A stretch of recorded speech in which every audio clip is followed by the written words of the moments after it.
Yo, what's up mga katupak? Ayan mga katupak, bago tayo magsimula, congratulations muna sa ating ka-Wild Boys Group, ka-member natin, Tiger Lily Game Farm, at syempre kay Suns Park 2. Ayan, naglaban po yan at napakaganda ng performance ng manok nila. Ayan, shoutout na rin sa mga ka-Wild Boys Group natin dyan. Ayan, maraming salamat sa solid supporters natin, sa followers natin, sa mga financer natin, sa buyer ng manok at sa buyer ng vitamins. Okay, eto mga katupak, napaka-buenas ni King Pak at napakaswerte ni King Pak.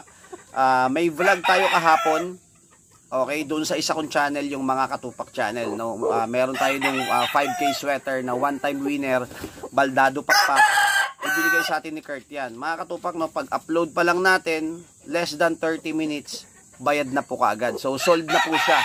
Okay, doon sa mga nag-chat sa akin, yung mga ibang hindi ko na-replyan, King Pak, yung nasa vlog mo, na Baldado Pakpak, one-time winner, magkano, babayaran ko, sold na po. Ang nakabili po niyan, taga Alfonso, Cavite. Okay, pinadeliver po natin yan kahapon. Alright, eto mga katupak, meron pa tayong isa rito na pangmalakasan. Eto mga katupak, no, more than 2 years old na leaper hatch. Ayan, kasama to doon sa ibinigay sa atin ni Kurt. Ayan, so tingnan nyo may itsura mga katupak, ano, high station, malaking manok at mukhang halimaw, ano, mukhang Godzilla, oh. Ayan, leaper hatch.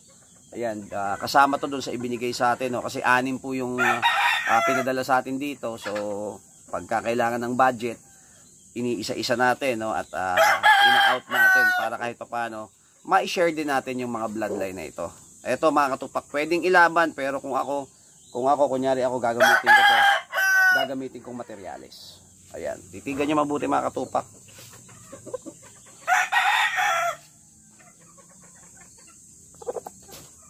Yan, maganda katawan, pwede nang ilaban ito, pero sabi ko nga, kung ako, i-breed ko to. Kung meron kayong magandang klase na inahin, maganda to mga katupak, ibangga, ano.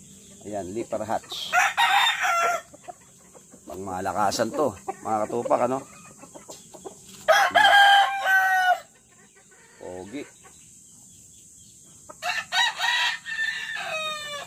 Yan, titigan nyo mabuti. Dirty feet, itim ang tahid. Ayan mga katupak.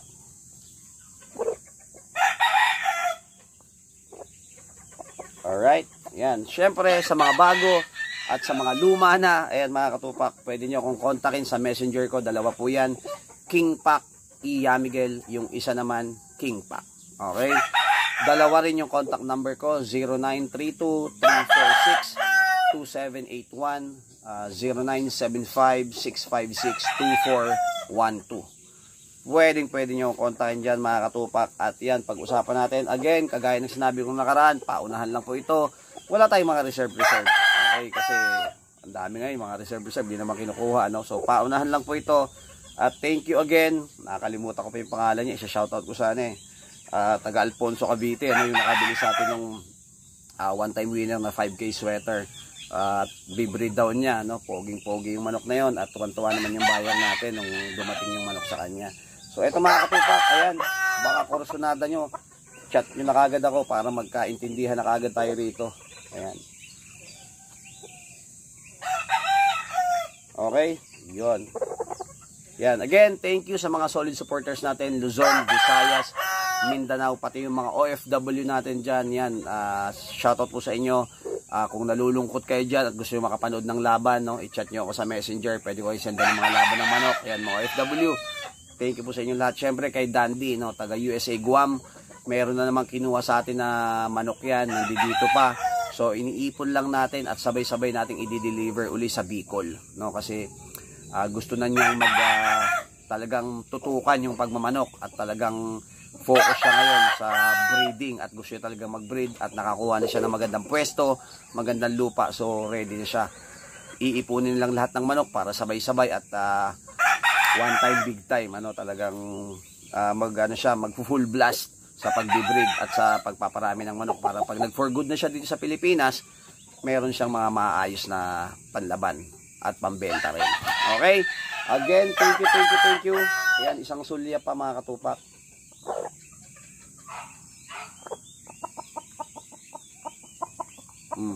Halimaw. No, mukhang halimaw siya, oh.